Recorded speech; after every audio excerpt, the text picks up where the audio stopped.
people out there that need Jesus.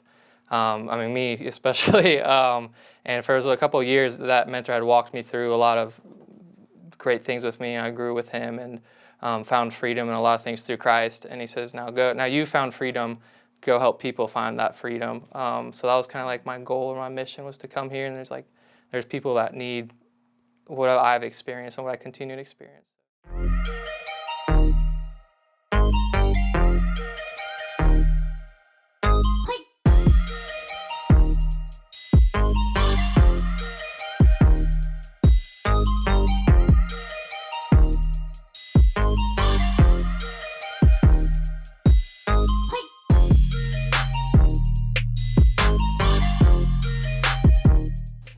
Hey guys, welcome back to Leave It Better. On today's show, we have two special guests for you. Back in Hattiesburg are Hannah and Cody Block. Thank you guys so much for coming and being on the show today. Of course, thanks for having us. Yes. If you guys aren't familiar with Hannah and Cody, weren't fortunate enough to spend time with them while they were at Southern Miss. The two of them graduated in 2019. Hannah was on the soccer team, Cody on the football team. The two of you are now married, approaching your 2-year mark. That's so exciting. Congrats on that. And then there's so much we can talk about today, and we will, but I want to start from the beginning. The two of you were a part of that small group when FCA started on the Southern Miss campus, and then you guys got to see it grow over the years to 10, 20, 30, 40 people consistently showing up, and it's continued to grow after you guys left, and that's a huge credit to both of you because you were both leaders in that and just such amazing encouragers.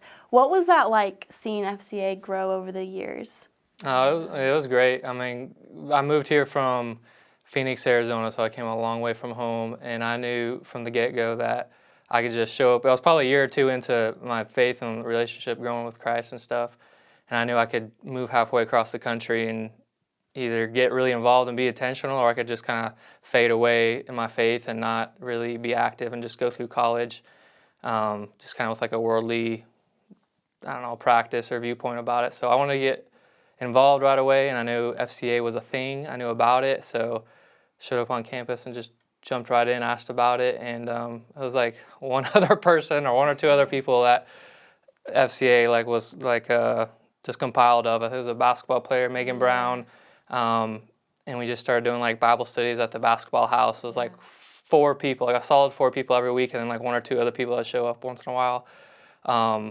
Not all of them are even athletes. We just have we call it FCA, but yeah, we'd have just the people in there that would show up, and I think it started that way, and then my freshman year, we joined right away. Me and my freshman roommate Bree Schubeck, we just joined. We're like, okay, let's just go to this basketball house. They're having FCA there, and we're like, okay. So we show up, and there's 3 other people there.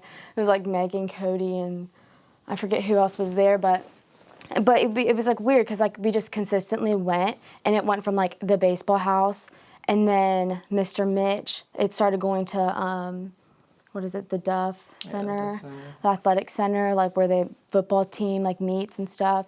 And so it just started there, and then it was 10 people would start to come, and then just consistently inviting people from the soccer team, hey, do you want to come with me? And they'll be like, oh no, next time. And then next Tuesday or Wednesday, whenever, we would ask again. And then consistently just started getting bigger and bigger and bigger, and led to where it is, I guess, now, which is amazing to see. It is so cool to see the growth over the years. Yeah, now we meet in Reed Green.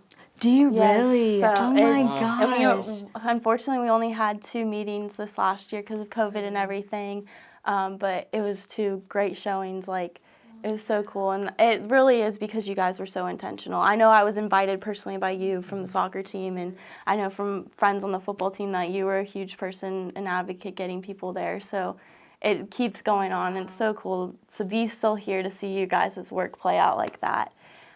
Seeing you guys talked at FCA, passed on so many lessons. I still remember your talk on getting out of your comfort zone and your testimony, Cody, and countless talks you gave, and still have all these notes from them. If you could narrow it down to one piece of advice or lesson you learned during your time in college to pass on to college athletes or students right now, can you each pick one? Yeah, so probably my advice was, I heard it from Timmy Runke either at the gathering at Venture or during like one of his sermons. But he said like, don't miss it. And like when he said that, like it really hit me because I was like thinking about it, I was like, don't miss it. And at first I was like, don't miss what? Like I was kind of like, what?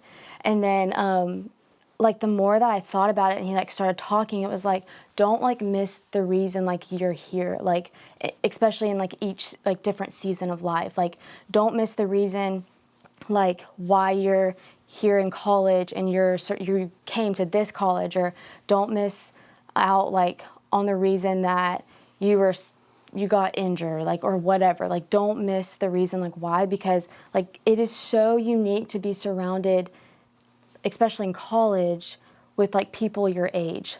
And then like especially whenever you go out into your workplace, it's harder. Yeah, I remember you telling me that, Cody, actually, when I got hurt. You were like, you can view this as another year to spend time and pour into people during your time in college. And that's what you did. And I remember that stuck with me, like, man, like what a positive outlook on an injury. Yeah. Like, it's like, don't miss the reason, like, for your season, I guess. Like, there's a reason for each thing you go through. And, like, don't miss out on the opportunity to, like, love someone, to share, like, your testimony with someone, to just, like, love on someone. Like, just, like, don't miss that. Like, don't miss it. And that, like, just, like, stuck with me. Like, I think about it, like, to this day, like, where I work, like, whenever we're back home, like, I just, like, think about stuff like that now.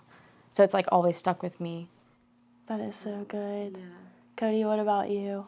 For mine, it's probably I had asked a mentor I had back home right before I left to Southern Mississippi. This is our last Bible study. This is our last time meeting together. So give me the best piece of advice you got before I leave. And he opened up the Word in the Romans 8, and it talked about like people are like eagerly waiting to be freed from like bondage, or freed from sin, or freed from depression or anxiety, or anything that, there's people out there that need Jesus. I mean, me especially. And for a couple of years, that mentor had walked me through a lot of great things with me, and I grew with him and found freedom in a lot of things through Christ. And he says, now go. Now you found freedom. Go help people find that freedom. So that was kind of like my goal or my mission, was to come here, and there's people that need what I've experienced and what I continue to experience. So it was just kind of like, don't just be healed to be healed, like be healed to heal others, or be free to free others. And it's just like a continual thing I walk through too, and it's also something that I encourage to look back on and look back the other way and say, how could I help out someone who's been through something I have, or could use a friend to lean on, or encouragement, or something like that. That is so good. So the both of you met through FCA. Yeah. Now we got to get into this love story. It's iconic in FCA community, college getaway, all of that. Yeah. Where did it start, and how did the Lord bring you guys together? Our first year at FCA, or first year at Southern Miss, 2015. So it would have been the 2016 college getaway, on the bus ride up to wherever it's at, somewhere in the middle of Mississippi. I don't know, super familiar. But I saw her on the bus, met her on the bus, and just from there would see her here and there through sporting events or in the cafeteria, and then every week at FCA on like Wednesday nights or Tuesday nights.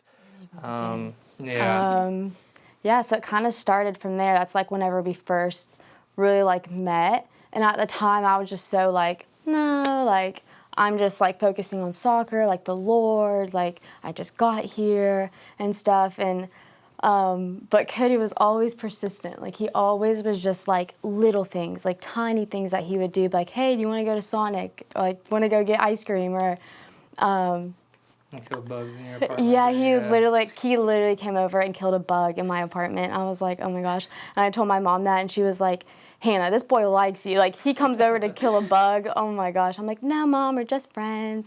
And then, so yeah, I kind of just started developing and just kind of just like being really good friends.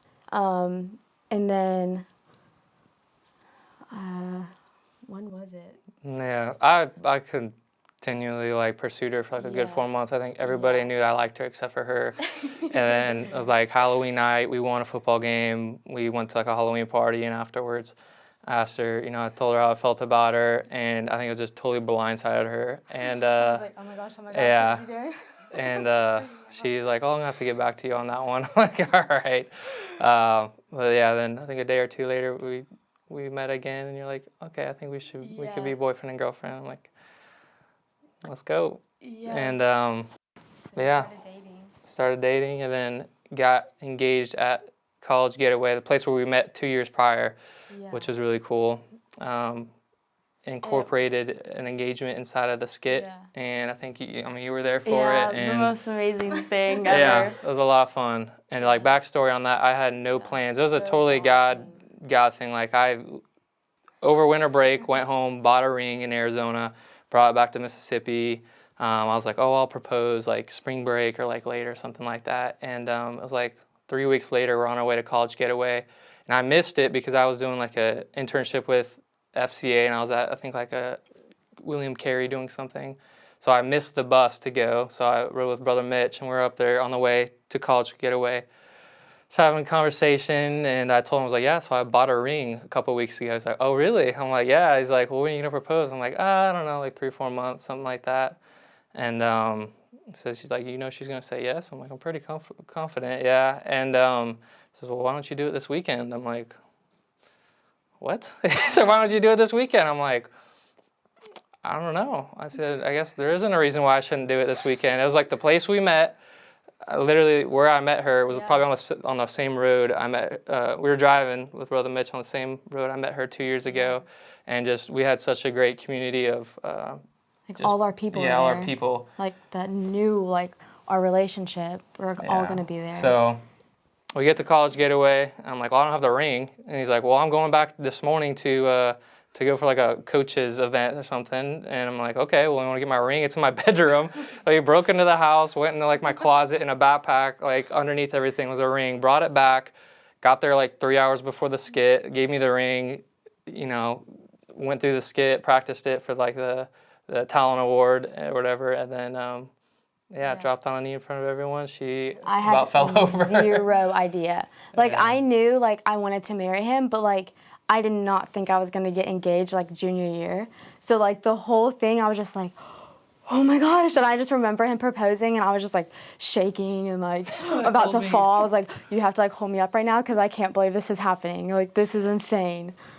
But yeah, so then he proposed, got engaged, and then about a year and a half, got married. Right after, graduated like first week of May, and then got married June 1. Like literally 2 weeks after we graduated, we got married. Yeah, a lot happened in a quick, short amount of time, but we had a lot of people that cheered us on and supported us, and we did premarital counseling with Brother Mitch and Timmy, which was huge. And you think marriage counseling, like I've only heard of that like on the brink of divorce, like that's your last ditch effort is counseling. So we were like, that's kind of weird, but we'll do it. And it was just so refreshing, so good to have that wisdom and information on the front end of going into marriage rather than as a last-ditch effort. So it's been good. Now being in married life and graduated from college, how does your walk with the Lord look different? You guys, to backtrack on that question, you guys left Southern Miss so much better than you found it. And I can say that like personally, and I know so many other people impacted by you guys and how you guys led and your love for the Lord. And how now are you trying to leave your community and your workplace and your family and friends better than you found it? Yeah, it's a little different. Sometimes it's a little harder just because you're not surrounded by like your people 24/7. Like when you move, like you're moving to a different place, like your job, it's different people, like you don't know anyone. So it can be really hard. And I remember it was kind of a struggle in the beginning because like we didn't have a church yet, like we didn't have a community, like we didn't have like our friends, or like as many, like we had like maybe 1 or 2 friends, but like, so in the beginning it was pretty hard. But it's just like the consistency of like, keep going to a church to find one. And but like in the workplace, I mean, I work in the NICU, so with all the little babies, and a lot of my coworkers are older. They're all like 50s, 60s. I mean, I have like a couple that are like my age. So it was a little tricky at first, but honestly, it was just like loving them, like just like loving people, like loving on people, like through some of the hardest times in their lives, and just like trying to be a light in their life, whether that be like helping them out. If someone's struggling for formula, like say, like parents can't get formula, like to buy formula for them, and like, or just like leave little notes on for like the parents that are struggling. But yeah, just like to continue like encouraging people and loving people, like where you are. Like my purpose is to like tell people about the Lord, like pray over them, or like wherever I go. So like my mission is still the same. It just looks a little different now and can be a little trickier just because you're not surrounded by all your soccer teammates all the time. So yeah, it's just like really loving on people and just being there for them, their work. Yeah. Yeah, and to be honest, it hasn't been like the smoothest thing. It hasn't been easy at all. And I think if I could encourage like people that are transitioning to the next chapter of life, moving, starting work, all that good stuff, is that just like be consistent, make it a priority. Like it's so easy to make your finances a priority, or make your job a priority, or make your house, your living space a priority, and to kind of like just put it in the back of your mind, or not put it as high on your list, your faith, your walk, and community, and all those good things. So like for us, I think we moved, and the first church we went to, we weren't like super crazy, awesome, enjoying it. So we went to a different one. We thought that one was really good. We went to it for a while, and then saw some things that we, didn't agree with, or had to leave to another one. So it's just like, keep trying. If like something doesn't work out, it's not easy. Keep going at it. And I've heard it's funny, like someone's like related to like a dating relationship. Like if you go on a date with like one person and it didn't work out and it didn't go well, like you're just gonna give up on dating ever in your life. It's like the same thing with church, or like finding a group of people. Like if you try one, doesn't work out, like go try another one. Go just like be consistent with it. And that's kind of what our story's been like the last 2 years. And it would have been so easy to just be like, oh, it's not the same as Hattiesburg, the church we went to in Hattiesburg, or the group is too hard. Let's just, give up on it or not try. It's just be persistent and, I don't know, pray about it and just, make it happen. Well, great advice. Thank you guys. I can't thank you enough for being here, coming to Hattiesburg, being on this show. It means so much. Yeah. You guys continue to leave it better here, so thank you guys. Yeah, and thanks for having us, and it's so cool to see what you're doing and just to look back and see the life that's been given and the stories behind everybody that's here. Awesome to see you. Thank you guys.